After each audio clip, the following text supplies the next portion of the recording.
This is not the view of my government. We think we need a specific platform or forum to address this issue that will allow for a comprehensive treatment of matters related to Internet.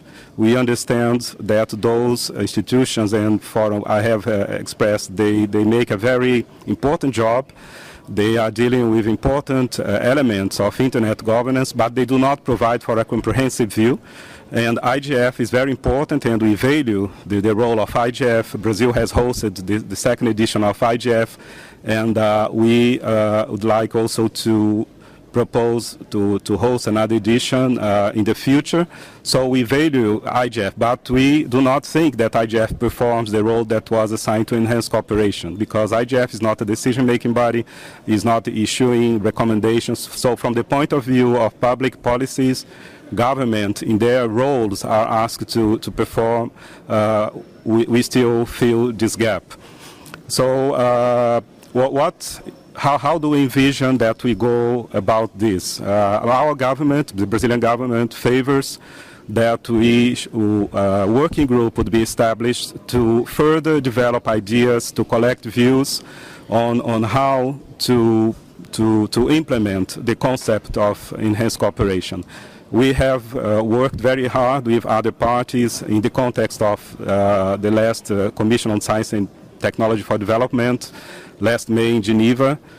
We were looking forward to the discussions that took place there. We understand we are very near to the point of establishing such a group. In the end, we were frustrated this could not happen. Our assessment is that there was not enough time, not enough conditions to develop further understanding and to address the terms of reference for such a group. This issue is being submitted to the General Assembly of the United Nations that will convene and discuss Internet governance issues in the context of the second committee, in the context of the resolution, the preparation of the resolution on ICT for development this week. I think negotiations will start in New York. So we think the appropriate thing for the UN to do at this point would be to send it back to the Commission on Science and Technology for further examination of the issue. Last year, the UNGA asked the Commission for Science and Technology to develop one day of discussions in order to have further understanding on this concept. And the business is unfinished. The report that is being submitted back to the UNGA does not provide for those elements. So we think the logic thing to do would be to send it back, maybe already recommending the formation of such a group. We are not prejudging the outcome of the group. Yeah, I'd like to make this very clear.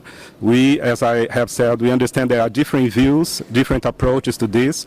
What we'd like to have is the opportunity in a very transparent, open way, collecting views from stakeholders, from all participants, to discuss in depth how we can further implement, or if the understanding will prevail that we already have in place institutions that provide for enhanced cooperation, how can we further refine this? I think this is the kind of discussion we'd like to have in the proper context. We think this event is very important to raise awareness of this. Some of the issues that are being discussed here are exactly the issues we'd like to discuss, to collect views, to have a better understanding, in the same sense that in between the two phases of the World Summit on Information Society, we had a working group working on the Internet governance notion, and this was very helpful in the second phase. So this is basically what we are proposing and will be defending in the context of this week's UNGA in New York. We think the wisdom of this process that we were able to establish, IGF, represents itself the possibility to establish in the international context an institution that will address appropriately the issues of Internet governance. And if I may recall, and again, maybe I'm repeating something that was already said, that in the New York discussions, we have the notion that internet governance must be pursued in two tracks, IGF and enhanced cooperation. So enhanced cooperation is the leg that is missing. We would like to move forward. Building on the success, having IGF as an example of some process that can emerge in the context of a UN process, which is something that I know attracts a lot of fear and reservations from many. But if we think that IGF was born from a UN process, we think it is possible to establish such a forum for enhanced cooperation as well. In IGF, of course, we must commend the important work that was done by Nissim Ditai and Marcus Kummer and the leadership they displayed. So we think we need such leadership, such in-depth work, transparent, open, and we are, from our side, we'll be glad to participate in such an effort. Thank you. Thank you very much, Ambassador. Our last panelist will offer us a technical community perspective. Bill Woodcock is the Executive Director of Packet Clearinghouse. Bill? Hi. As an engineer, I may take a slightly different tack on this. From the perspective of the technical community, I think that enhanced cooperation, as instantiated in its existing bodies and mechanisms, has been a huge success, producing beneficial outcomes for the public far in excess of what anyone could have predicted 5 years ago or 10 years ago. I'm going to draw some examples from the two areas of Internet critical infrastructure. First, from exchange points, which are where Internet bandwidth is produced, and secondly, from the domain name system, where people find their way to resources on the Internet. So, looking at exchange points, over the last 5 years, we've gone from roughly 280 Internet exchange points to roughly 350. The new ones in that period have largely been in developing countries. That means that they have been moving the means of production from centralization within the developed countries of Western Europe, North America, Northeast Asia, into the developing countries of the Caribbean, of the Middle East, of Africa, of Latin America. And that success is due to outreach. That success is not something that the technical community can achieve entirely on its own, and it's not something that government and national agencies can do anything to make happen by themselves. It only comes about because the technical community comes to meetings of the IGF and comes to the OECD and comes to many other institutions of enhanced cooperation and talks with government about where Internet bandwidth comes from, how the Internet economy is supported, what it is that makes things go, and gives government the additional understanding that they need to regulate lightly, fairly, and in the benefit of the public. Specifically, if you look at the IGF, at every single IGF meeting from Athens onward, we have had both sessions that provided introductory technical information to policymakers and also specific sessions on the economic benefits of Internet exchange points. In the wake of every single IGF, we've had additional governments and additional technical community representatives from countries that did not yet have exchange points come and say, we now understand why we need exchange points of our own. We now understand why it is that we need to produce Internet bandwidth domestically rather than importing it from the UK or from Germany or from the United States or from Japan. Looking to the OECD has done two major things and a huge number of minor ones in this area. First, they led an effort to standardize statistics collection from Internet exchange points. The technical community didn't see why this was of huge interest, right? We were all able to pull statistics from our own routers. That seemed to be good enough for us. But for each of us, those statistics constituted a trade secret. But the statistics of the exchange point as a whole, the aggregate statistics showing how much bandwidth that exchange point was producing, that information needed to be aggregated up for policymakers. The OECD understood that and led an effort to get that information standardized so that policymakers the world over would have apples to apples comparison between exchange points, between countries, between regions. Turning to the domain name system, over the last 5 years, we've had more than 1,000% growth, more than tenfold growth in the number of name servers serving top-level domains and the root of the DNS. In addition, we've gone from having nothing DNSSEC signed to a significant portion of the top of the domain name hierarchy DNSSEC signed. So this means that we now have resilience that we did not have before, we have capacity that we did not have before, and we have trust that we did not have before.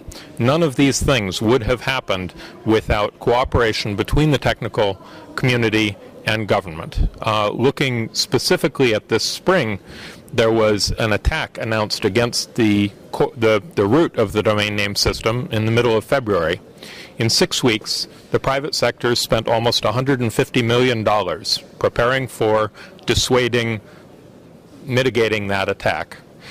Governments the world over, once they heard that this was going to happen, assumed that nothing could be done about it. But in the technical community, we spent a good part of that 6 weeks running around and talking to people in governments, explaining to them, no, actually, there are perfectly straightforward technical means.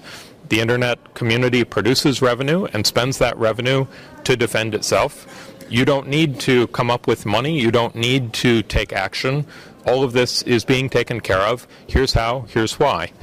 So this is an example of an industry-led effort that exceeded far beyond the expectations of government.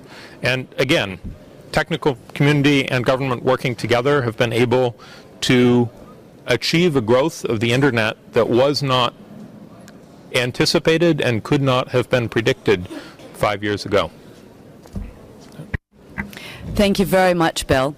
Well, we are coming to the end of this first session, and I wanted to thank the panelists for providing the various perspectives, and I hope that this gives you a base for going forward with the discussions today, which we hope will illuminate the range of perspectives, the range of ideas.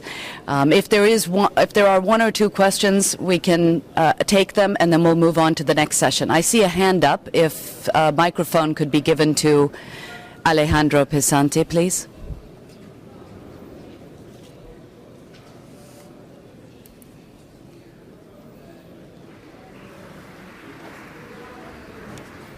Can you hear me well there? Thank you. It's strange to be speaking like to the radio here. It's very much like broadcasting. My name is Alejandro Pisanti. I am from the National University of Mexico and from the chapter of the Internet Society in Mexico as well. I have a general comment about the view that has been expressed by Mr. Fillo with a very important discrepancy about this view. The internet governance up to now has been built in a problem-solving approach.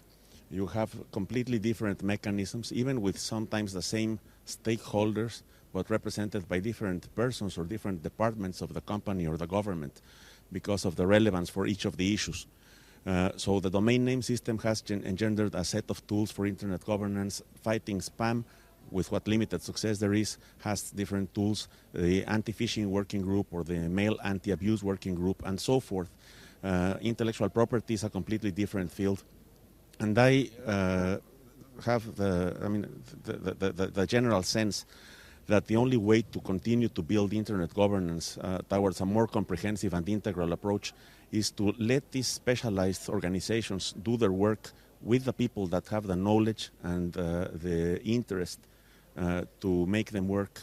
The idea of a general comprehensive internet governance organization goes way too close to the picture of one global government, as it will have to address issues that concern the internet, and the internet is more and more penetrating every aspect of our lives, individual, civil, corporate, and governmental. Thank you, Alejandro. I'll give an opportunity to the ambassador to respond, and if any other panelists want to make a comment, we'll wrap this up soon. Thanks. Well, I thank you for your comments, and I don't disagree with what you said, because it gives me also the opportunity to clarify that we do not mean to substitute or to replace for the existing organizations and foreign processes that, as I have said, in our understanding, perform a very important role. We don't think that such a platform, I'm not saying international organization, I also want to make this for the record. I'm not talking about establishing an international organization.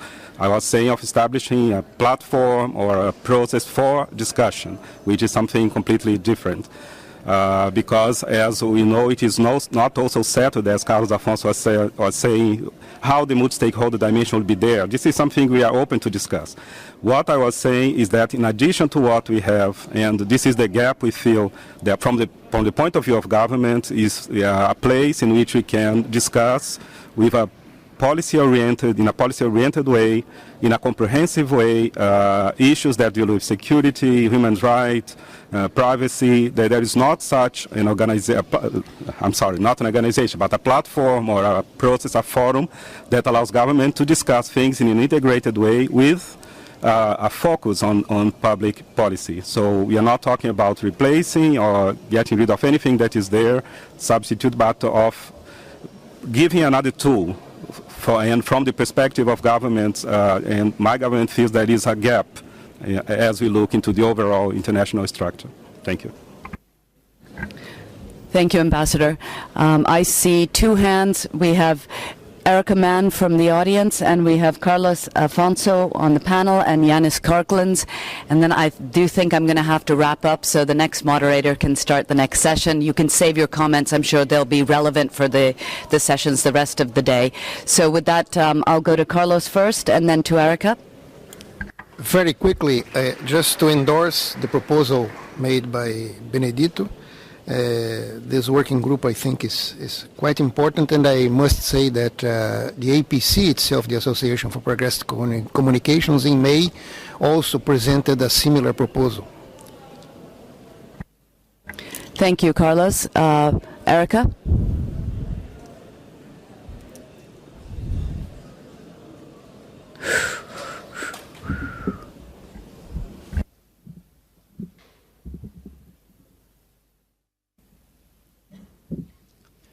Erica Mann, is it working? Board of ICANN.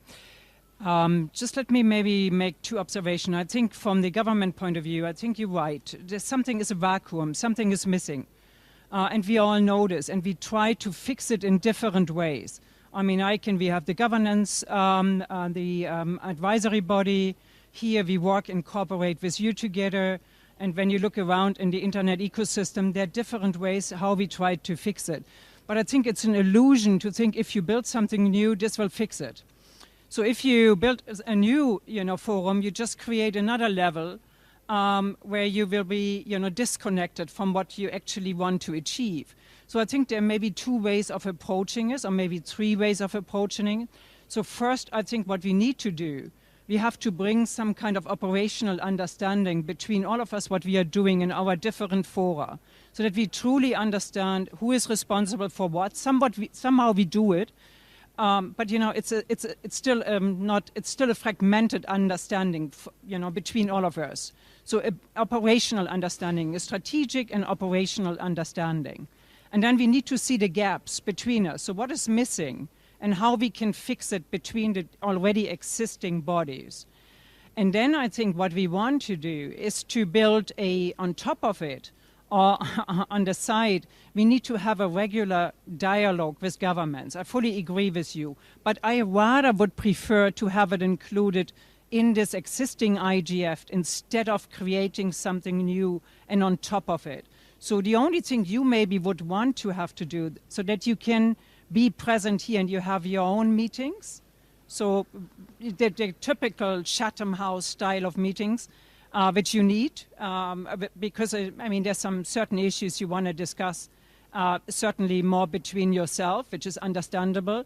But then on the same time, you don't want to miss the channels to all of us, because it's the expert knowledge which you need as well. I mean, you have expert knowledge, but there's so many expert knowledge in different fora which you don't want to lose. So I think that's the probably my recommendation would be to look at it. And certainly, I mean, I can't speak for the board here, but I'm sure my colleagues will do as much as they can to support this idea.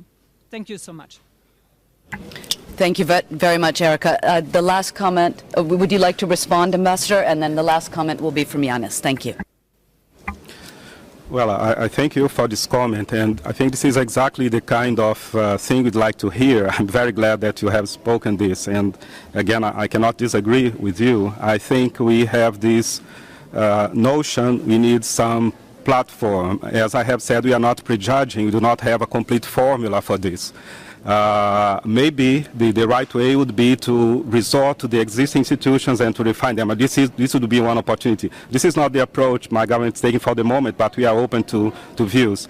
And again, we do not think this would be on top of IGF. We do not see this process having an overview of IGF. On the contrary, we think both processes should go hand in hand, as was envisioned by the Tunis agenda.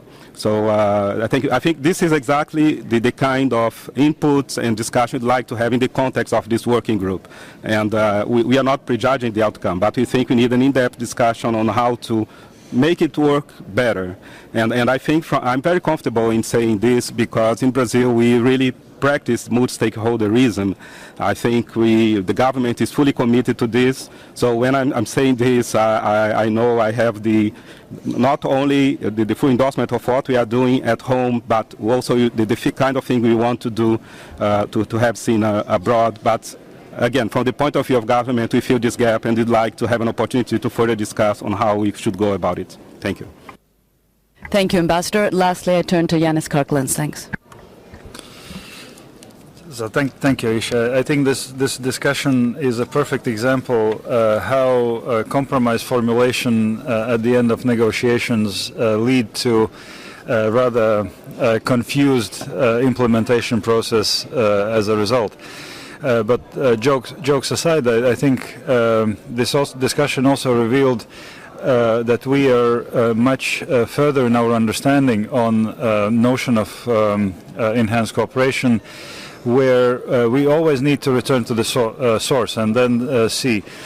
Carlos mentioned that enhanced cooperation is cooperation on equal footing, yes, among governments. And this is paragraph 69 that says that. But multi-stakeholder cooperation is in respective roles and responsibilities. So, and that is a very significant difference. Then everybody cooperates, as Erika said, its own responsibilities and roles and responsibilities. But then when it comes to governments, then on equal footing, discuss public policy issues. Public policy issues are very important, but at the same time they are no pure public policy issues. These public policy issues always are intertwined with the technical issues, and we see it in the ICANN framework. They're very much intertwined with the legal issues, intellectual property issues, and the challenge, what I understand what Ambassador from Brazil is talking about, the challenge is that the range of issues with public policy component are so diverse that indeed there is no one place to discuss them. We can attempt to create that one platform for discussing them, but there is one point of caution which I really want to put on the table, and that is to avoid uninformed debate. I think that this is very essential. If we debate, we need to bring all relevant expertise on the table and talk sense. And I think that why we succeeded in 2005, because we had a collective wisdom in 2003, do not rush in any decision on internet governance. Create working group on internet governance, which created also the knowledge base and disseminated the knowledge of internet governance as we understood at that time among all participants, and in 2005 debate was very well informed, and this is why we got to the point to the agreements which we reached, and that is why this process succeeded in 2005. Informed debate is essential, and by creating a unique platform, we need to make sure that governments bring all necessary expertise, because people who are experts in cybersecurity may not necessarily be experts in freedom of expression. And that is why, since the issues are so divergent, so we need to make sure that we have all expertise around the table. Thank you. Thank you very much, Yanis. With that, I would like to thank all of the panelists for their contributions and the comments from the floor. And I will turn over to the next moderator, Bill Drake, for the second session. Thank you very much.